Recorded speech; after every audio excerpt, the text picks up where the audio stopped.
कुंदुरी को थोड़े यहीपरि रांधि खातु आ कुंदुरी एते टेस्टी लगी पारे आपण भी केबे भाबी नथिबे।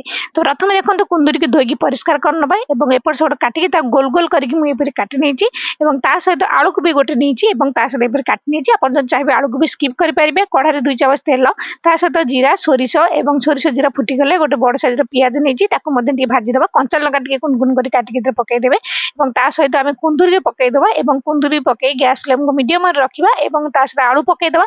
ढांकी के 2-3 मिनिट पई टिके भाजी छाड़ी देबा एवं एथि देइछन 2 चम्मच मुई बादाम नेछि बादाम टिके हल्का भाजीबा। बादाम टिके भाजी आसले ता सहित गोटे चम्मच जीरा गोटे चम्मच धनिया एवं ता सहित बुट डाली गोटे चम्मच ता सहित सुखिला लंका ता टिके भाजी देबा। टिके भाजी आसले नडिया 2 चम्मच के पकाई देबा ता सहित रसुण पकाई देबा।